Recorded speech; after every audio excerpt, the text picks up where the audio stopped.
Hello everyone and welcome to my GW6 Preview for Champman FPL. How did you get on amongst the drama of Game Week 5, the double Game Week 5? I think to start with the response from the community to what happened was absolutely superb, as I would have expected, 100%. So good on you all, and another thanks from me to everyone involved that managed to get the game week on for a Thursday night. I hope you're all over it by now. The people involved, 99.9% of the community, not bothered. We all had a laugh about it. Honestly, we all appreciate the work you do, and thanks for getting it on the Thursday night. So I managed to scrape together 66 in the end from the game week. I got my captain wrong for the first time this season. I went for Mark Viduka based on the sim data that I shared with you last week. It didn't work out, so fell down to 69 overall. So still not too bad. Still in amongst it in these early stages. So yeah, not too disappointed with that. You can't get your captain right every week. I also got through in the man on FPL Shaw Wright Phillips Cup, which was a nice touch. So unlucky FPL Glasto. If we ever get back on site, maybe I can buy you a cider at the Brothers Bar or a rum at the Rum Shack, or whatever you like, mate. Thanks for your support with what I do. Someone that corresponds and supports the videos each week. So thanks for that, mate. Sorry it didn't work out for you in the cup, but let's have a drink if we ever get back on site at Glastonbury. As for everyone else, whether you did better from the first sim or the second sim, as I say, let's move on. Really, there's not much you can do about it. It was just another sim to look at. Anybody could sim one occasion of the game week and put together a team of the week. It doesn't really mean anything, does it? The real one was the second one, and that's how we roll. And let's move on from there. Still 33 weeks to go. And even though we saw the team of the week, you don't know what else happened, do you? So you don't really know how you would have done that week. Loads of other things would have happened that we didn't see. So if you didn't do so well, don't dwell on it. As I say, still 33 weeks to go. So and anyone that's still got an active team and still keeping in touch with all the things that help you is still in it to win it. There's that far still to go. So from the sim data we looked at last week, I kind of felt, because I got my captain wrong, I felt like, the sim data was a bit dodgy. But actually, reflecting on it, we got the comfortable wins for Villa, City and Derby, which we looked at. We got Blackburn keeping Liverpool and Man United quiet, which we looked at. We got Shearer, Phillips and Henry, which were all in the picks of the week in the video last week. They all scored. Shearer did Henry and Shearer both did better than just scoring. Hockerby and One Chop both got returns for Man City. They were both in double figures in the video last week. Flitcroft didn't get anything, but as I said in the video last week, that was a bit of a strange one. I did say I don't know whether you'd transfer him in on the basis of that, but it was just one to look out for. Didn't come off, but they did win comfortably. So I'll be interested to see in the review on Sunday whether he was in amongst the action. So anyway, onwards and upwards for game week 6. And first up, we've got Bolton versus Leeds. So 20 sims. Leeds coming out on top. 2.25 goals a game, so pretty strong. 14 wins out of 20. As we always say, anything over 2 goals a game is pretty strong. Only 3 times out of 20 that Leeds failed to score. So yeah, looking pretty strong. As for Bolton, still averaging over a goal a game, but they've had a 3 there, a 4 and a 3, which bumped it up a bit. So I think it maybe kind of depends what kind of Leeds turn up. Maybe, I wouldn't pin too many hopes on Bolton because they've got a few nils and a lot of ones. It is those few occasions that have bumped up their average So if you look at a mean rather than an average, it's quite low, isn't it? Whereas for Leeds, they're scoring pretty much every time, and they're definitely capable of scoring 3 or 4. See that multiple times.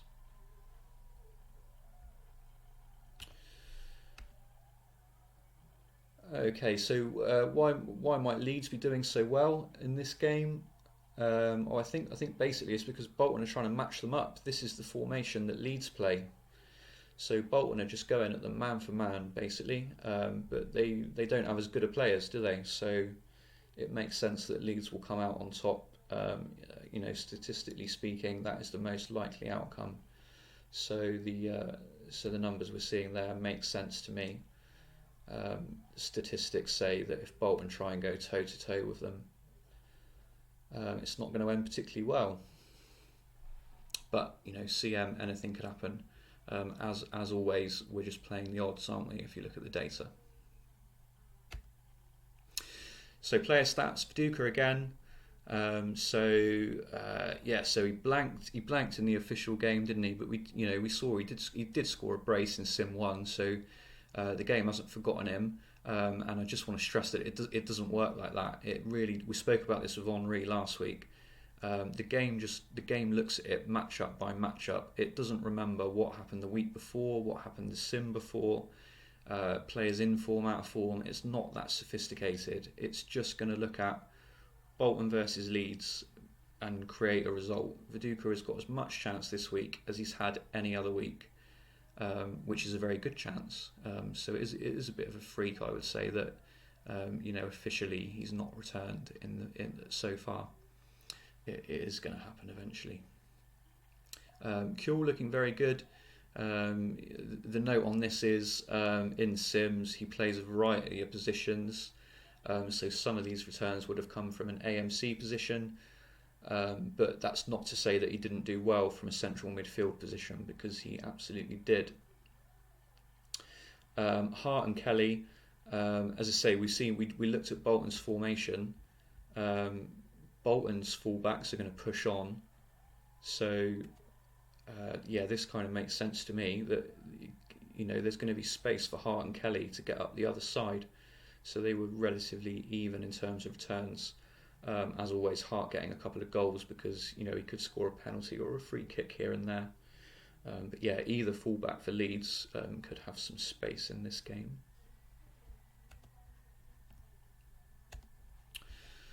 Okay, so that's Bolton Leeds, Barra Blackburn. Pretty tight, which is common with Blackburn, isn't it? Away from home and at home against the good teams. Barra just shading it with the home advantage, but very, very little in it really. I think this is one of those where you just, based on the sim data, it's not one to target. If you've already got players from either team, I wouldn't rush to get them out unless you've got particular plans for what you might do with that space. But at the same time, wouldn't be rushing to get anyone in from either team for this week as a standalone. Unless you've got plans for them in the future. It's just not one to target. It's just not one. It's not one to target or to worry about. It's just one we maybe just move on from. In terms of returns, this is reflective of that. These are low numbers. Nobody getting in double figures. Zepeda doing well, and Gordon doing well. So we've seen Gordon doing well before, but we've applied the caveat to it that with Fester injured, he might be playing in defence. So don't pay too much attention to it. But now Fester's back, Gordon could well be playing in midfield now going forwards. So there's more chance of it actually coming off this time. But 7 over 27 returns out of 20 sims is pretty low. So it's not a game to target really, or to panic about.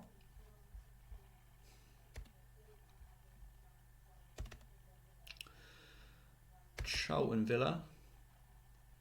So Charlton, great entertainers really, even if they're predominantly getting beat. High scoring games they're involved in so far in the real game and in the Sims, and don't see why that wouldn't continue this time looking at that. Pretty even for wins. Charlton just one more. I mean, that's negligible difference really. It's pretty much 50-50. And the same for clean sheets. They've both got little chance of keeping a clean sheet. So looks like good for both teams to score. And maybe Charlton just shading it. Charlton have got the highest ceiling. That's why their average is up. So you see Villa have scored 3 a couple of times, but there's quite a lot of ones and a few nils. Whereas Charlton have scored 3 more often, and they've scored 4 a couple of times as well, and 1 less blank as well. So yeah, attacking assets from either side, not too bad. And in terms of returns, so quite spread out, so not big numbers, but for Charlton, Hughes and You're both on 9, so that's both pretty good. So Ginola on 9. So I just want to call something out about the Villa player stats here. I did say this last week, but I noticed that FPL Irons on his commentary. This is not a criticism, Irons. I know there's a lot of information out there for everybody to take in, but just to hammer home the point from last week, Irons said on his commentary he was put off by bringing in Angel because of the player stats we saw here last week. He wasn't on the list. But just to repeat what I said last week about Villa's lineup in Sims is really unreliable. Their front 3 can be any 2 from Dublin, Balaban and Angel, and their midfield in Sims I see a lot of transfer activity. People like Ginola, Merson, Stone, and even Hendry, quite often one or even 2 of them in different combinations in season 2 will leave the club. So it's difficult to sim them because you can't, out of any team in the game, Villa's lineup is the most unreliable, I would say, for sim data. So the thing to take from Villa is each week is are they likely to win the game? Are they likely to score goals based on how they set up with their manager and how they do against the opposition with how they set up? And then if Villa look good to win a game, you need to use your knowledge of the game we're actually playing to make your mind up about what players that will affect. So in this sim, we know that it looks like Balaban and Angel are the front 2. So if it looks like Villa are going to win a game and score some goals, don't be put off by picking Angel just because he's not appeared here. Because it might be that he didn't play half the games because Dion Dublin played instead, as one example. And the same applies to Balaban and most of the Villa midfield, really. So hopefully that clarifies that. Okay, so that's Charlton Villa. Chelsea Man City. So Chelsea look good to win. This looks strange for Man City, doesn't it? Not scoring many goals at all. But they're away to a good team, which are probably one of the top 6 teams, which I don't think we've seen yet, if memory serves me right. And they've not scored so many goals really, and we'll look at why that is in a second. But for Chelsea, they look good to win. The average goals here is brought up a bit by that 6-2, where Emmanuel Petit actually scored a hat-trick in that game. So that just kind of shows you the value of one sim in isolation, doesn't it? Again, going back to what happened, one sim in isolation doesn't really tell you anything about probability. Anything can happen in an individual sim, and Petit scored a hat-trick in that one. But that doesn't mean we're going to back him to do it on Thursday, does it? But Chelsea look good for the win. They look reasonable for a clean sheet, shade over a 50% chance. And Man City, struggling a bit this time. So why might that be? So they're going to set up. This is the same way that Villa set up against Man United away in the previous week, when I said Man United will probably win, but don't expect Van Nistelrooy to haul, or don't expect Man United to go crazy. And they ended up winning 1-0, didn't they? So City are going to go away to Chelsea and set up in exactly the same way as Villa did that day, with a 4-4-2 and with these instructions. So that's why you're seeing them struggle to score, and Chelsea themselves being under 2 goals a game, and their average brought up by that one sort of freak 6-2. And if you just compare that to how City went against Tottenham when they scored twice at White Hart Lane, they were nowhere near as defensive. So this is definitely the most defensive we've seen Man City set up so far this season.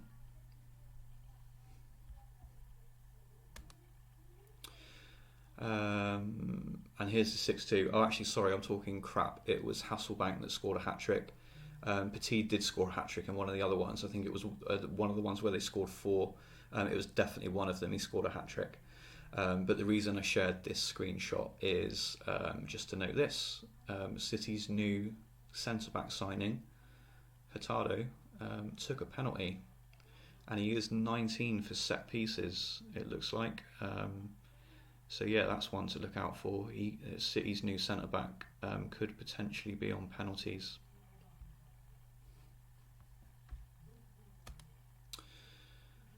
Player stats: Jimmy Floyd Hasselbank, can't rely on him playing. Petit, 9 returns, but one of those was a hat-trick.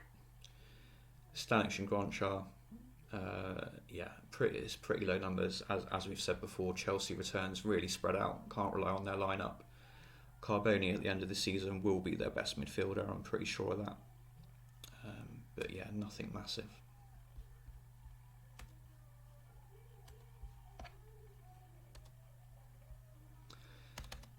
Everton Arsenal.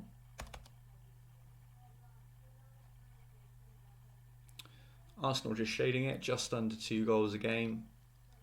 Everton, just 3 wins, only 2 clean sheets, so Arsenal look pretty good to score at least once. Averaging over a goal a game themselves. Only 5 blanks out of 20 for Everton, so wouldn't put too much hope on an Arsenal clean sheet really going away, but they do look good to win the game. They do look good to score maybe a couple of goals at least. A couple of nils, bringing their average down. But again, if you look at the mean rather than the average, they look good for 2 or 3, don't they, really?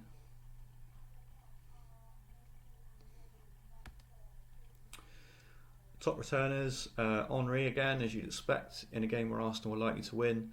So Bergkamp, can't really rely on him starting, can you? But he seems to do pretty well in my sims, quite often off the bench getting something.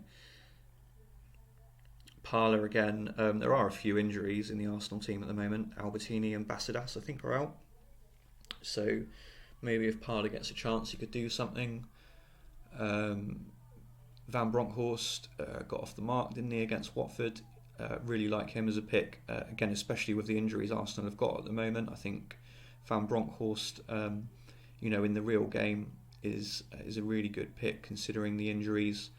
He's more likely to play than he was in my sims. He probably didn't play 20 out of 20, but he is probably quite likely to play for real. So you can maybe sort of bump this up a bit on the basis that he's more likely to play. Kevin Campbell, the main threat for Everton, and Carnu, who looks like he's the preferred partner to Henry, did get on the list. But again, he wouldn't have played 20 out of 20. Jeffers would have played some games, Bergkamp would have played some games. So his chances for real are probably a bit higher than this, because we know that he's likely to play, don't we?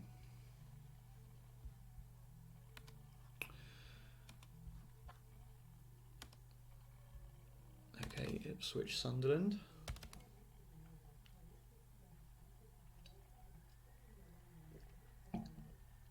Really good from Ipswich. I think this is around about the strongest we've seen them so far in a game.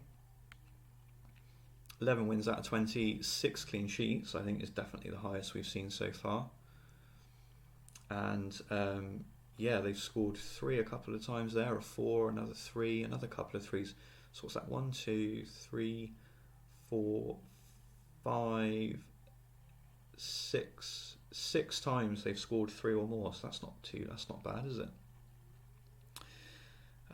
Sunderland struggling to keep a clean sheet, struggling to win, under a goal a game. Haven't scored more than 2 in any of the games. They've only scored twice. 1, 2, 3. 1, 2, 3, 4, 5 times out of 20 they've managed to score twice. Other than that, it's been 1 or 0. So fancy Ipswich for this one. And fairly high ceiling, reasonable chance of 3 or 4. But having said that, Gary Teal came out on top. So even though Sunderland didn't score that many goals, Teal was consistently involved. Tarico again, I'm sure he'll definitely pop up sooner or later, because he's generally good for sort of 7, 8, 9 returns a season in general. He looked good in the Millwall fixture, but then the red card changed things. That can happen. But this is another one where he's got a pretty good chance of returning, I'd say. And then Wright, Pablo and Holland, reasonably spread. Not massive numbers, but for teams of this calibre, not bad.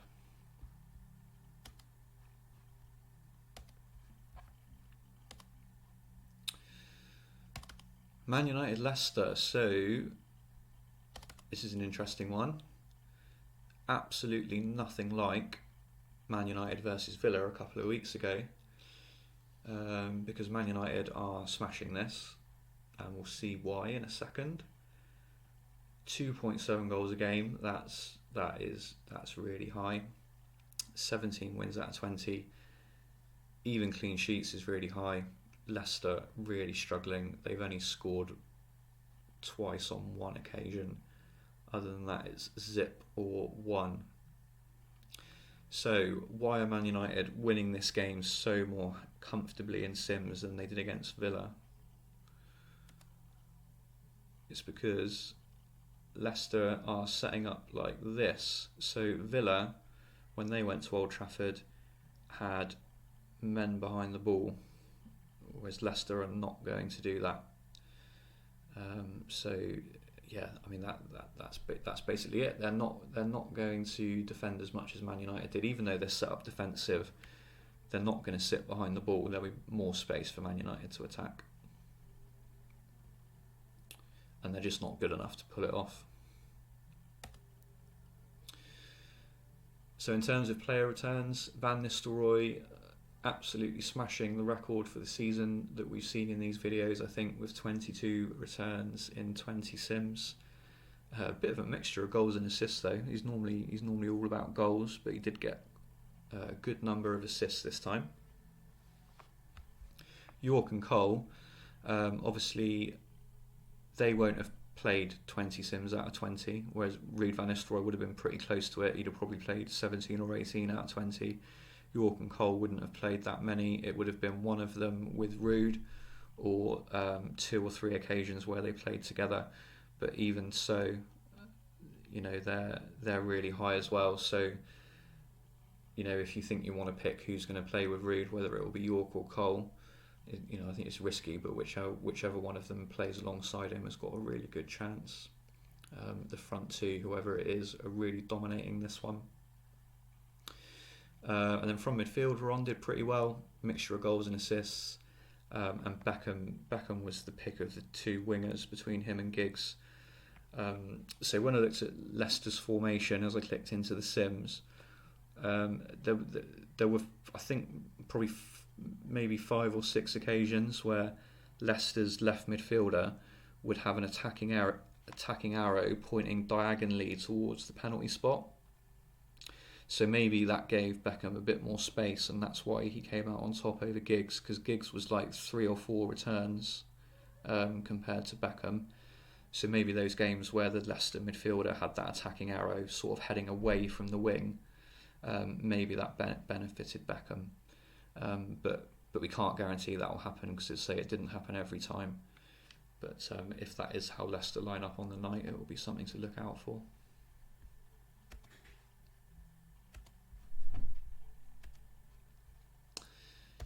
Newcastle derby.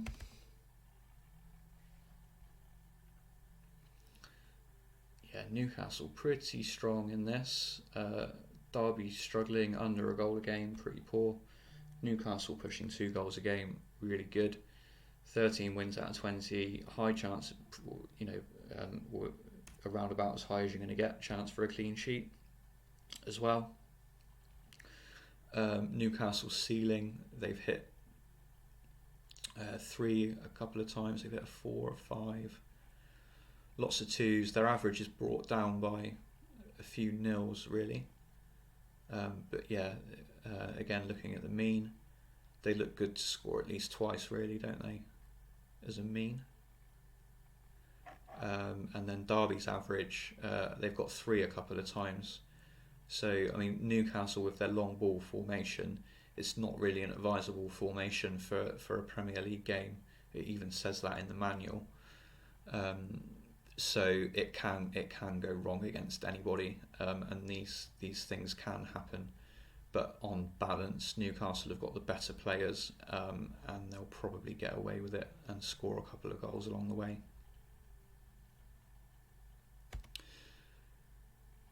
What have we got here? Okay, yeah. So I'm nervous about not having Alan Shearer this week because he hauled numerous times, and this is one example where he hit 4. And Stephen Hughes got a couple of the assists, so a lot of people have got a Hughes and Shearer double up. So yeah, imagine that would be crazy, wouldn't it? So I'm nervous not owning Shearer this week, but unless I take a -4, it's not going to happen. But yeah, Shearer scored multiple goals on multiple occasions in this one. There weren't, like when we saw Man United Aston Villa a couple of weeks ago, and I said, Rude's got a lot of returns in total, but a lot of them are 1s. This is a different situation for Shearer. He tended to either not score or really go crazy. So yeah, nervous not holding him. And there you see it, 18 in total, 14 goals, 4 assists. Cole Court did well next to him. Rivera and Hughes from midfield, pick of the midfielders.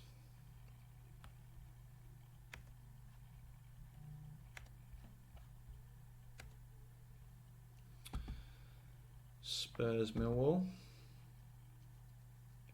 As you'd expect, Spurs comfortable winners more often than not, averaging over 2 goals a game. But they can't defend, so even Millwall can go to White Hart Lane and score over a goal a game themselves. But I suppose, to be fair, there's a couple of 4s there, which brings the average up. That's just what can happen with Spurs. But yeah, good going forward at home, aren't they? As a general rule, they've hit 3 numerous times, lots of times. But yeah, not so good for a clean sheet. I don't think any of us hold Spurs defenders though, really, unless you've got maybe Ziga, because he's good going forward as well.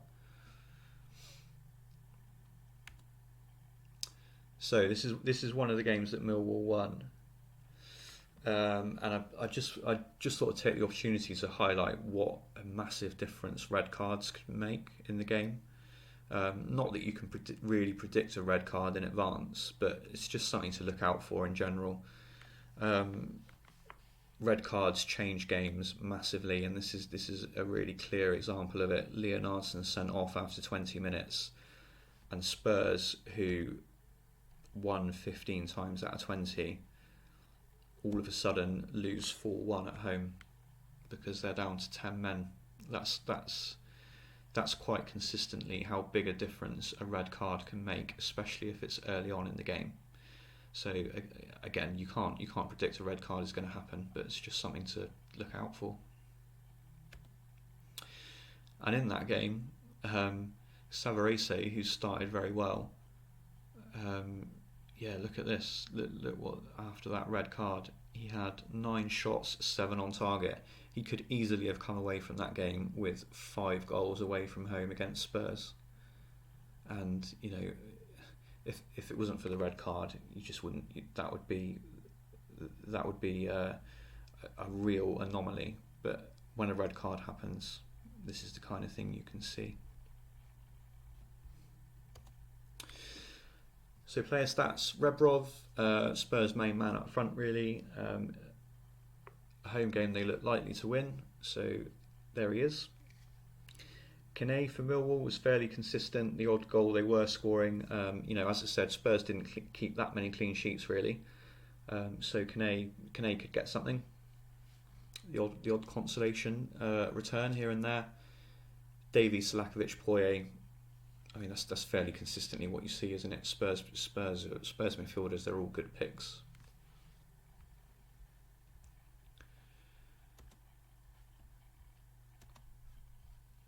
Okay.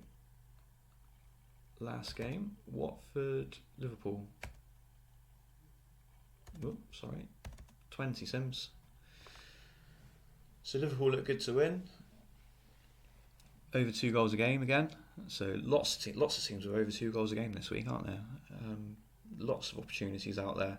It's just whether you get those 50-50 calls right, isn't it? That's the thing. You can't pick everybody. So in a week where that happens, like I say, it's those 50-50 calls. You can look at sim data all you like, but you can't pick everybody. And that's what makes it fun, right? You got to make the right decisions. It's a little bit of luck involved. So anyway, Watford, only managed 1 win, only 1 clean sheet. So Liverpool look reasonably good for the win. There were quite a high number of draws, to be fair, but Watford themselves over a goal a game, which you wouldn't see if this was at Anfield. But because they're at home, Watford will have a go. So they will score a few goals here and there.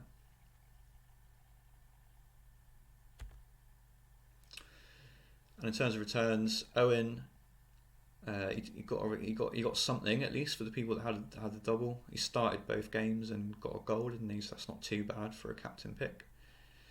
Petkov, as I said, Watford will have a go. So Petkov could get something in this game, even if Watford lose. Liverpool midfielders, who knows who'll start. So yeah, personally, I'd say forget it. Really. I'm only really interested in whether Liverpool are likely to keep a clean sheet or not, personally. But each to their own.